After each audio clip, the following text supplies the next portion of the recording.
সম্মানিত শিক্ষার্থী বন্ধুগণ, আসসালামু আলাইকুম ওয়া রাহমাতুল্লাহি ওয়া বারাকাতুহু। আশা করি আপনারা সবাই ভালো আছেন। আলহামদুলিল্লাহ, আমিও ভালো আছি। তো আজকে আমরা অনেক একটা গুরুত্বপূর্ণ ক্লাস নিতে যাচ্ছি। তো গুরুত্বপূর্ণ ক্লাসটি হলো আমাদের আইসিটি ক্লাস, অর্থাৎ আইসিটি সম্পর্কে আজকে একটু আলোচনা করব। যদিও বা এটা ক্লাস 8 বা 7 এর কিছু অংশ দেয়া আছে, আইসিটির কিছু সম্ভাব্য আলোচনা। তো আমরা এই আইসিটি বিষয়টার উপরে আলোচনা করব।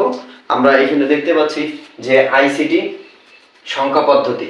তাহলে আমরা জানি যে সংখ্যা পদ্ধতি হলো প্রধানত 4 ধরনের, অর্থাৎ 4 ধরনের সংখ্যা পদ্ধতির মাধ্যমে আমরা সকল সংখ্যার সমাধান করে থাকি। তাহলে সংখ্যা পদ্ধতি 4 ধরনের। এক নম্বর হলো বাইনারি, অর্থাৎ এই বাইনারি সংখ্যার বেস, যে বেস হলো 2, এটা হলো 0 আর হচ্ছে 1। এরপর হচ্ছে অক্টাল। অক্টালের বেস হচ্ছে 8। এখানে হলো 1 2 0 1 2 3 4 5 6 7। এটা হলো অক্টালের বেস। অর্থাৎ এক নাম্বারটা হলো বাইনারি সংখ্যা, বাইনারি সংখ্যার বেস হলো 2 0 আর 1, আর অক্টাল সংখ্যার বেস হলো 8, অর্থাৎ 0 থেকে 7 পর্যন্ত। এরপর হচ্ছে ডেসিমেল বা দশমিক। তাহলে দশমিক সংখ্যা পদ্ধতির হচ্ছে বেস হলো 10, অর্থাৎ 10 বেস। এর হচ্ছে সংখ্যাগুলো হচ্ছে 0 1 2 3 4 5 6 7 8 9। অর্থাৎ এই যে ডেসিমেল বা দশমিক সংখ্যা পদ্ধতির বেস 10, এটা হলো 0 থেকে 9 পর্যন্ত, অর্থাৎ 0 থেকে 9 পর্যন্ত হয়ে থাকে। এরপর হচ্ছে হেক্সাডেসিমেল। হেক্সা মানে আমরা সকলে জানি 16, আর ডেসিমেল মানে হলো 10, অর্থাৎ হেক্সাডেসিমেল মানে হলো এর বেস হবে হলো 16। তাহলে এর বেস যদি 16 হয়, তাহলে 1 2 3 0 1 2 3 4 5 6 7 8 9।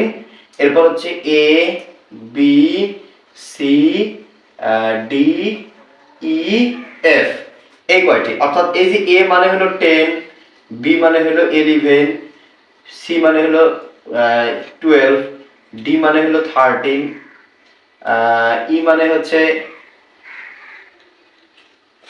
14, আর এফ মানে হচ্ছে 15। অর্থাৎ আরেকটা হলো 0, অর্থাৎ 0 থেকে 16 পর্যন্ত এর বেস। অর্থাৎ এখানে 1 2 3 4 5 6 7 8 9 10, অর্থাৎ এটার বেস হবে 11, সরি এটা হলো 12, এটা হলো 13, এটা হলো 14, এটা হলো 15, আর এটা হলো 16।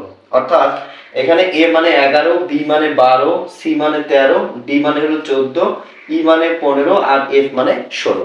এই যে 4 ধরনের সংখ্যা পদ্ধতি আছে, এই 4 ধরনের সংখ্যা পদ্ধতির মাধ্যমে আমরা বাইনারি, অক্টাল, ডেসিমেল, হেক্সাডেসিমেল সংখ্যাগুলো যোগ বিয়োগ গুণ ভাগের মাধ্যমে আমরা সমাধান করতে পারি।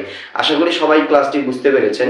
যদি কোনো ভুলভ্রান্তি হয়ে থাকে তাহলে আমাদেরকে ক্ষমার দৃষ্টিতে দেখবেন, এবং আপনার মন্তব্যগুলো অবশ্যই কমেন্টের মাধ্যমে জানাবেন। ভালো লাগলে অবশ্যই লাইক কমেন্ট শেয়ার এবং ফেসবুক পেজগুলো ফলো করবেন এবং ইউটিউব চ্যানেলটি সাবস্ক্রাইব করবেন।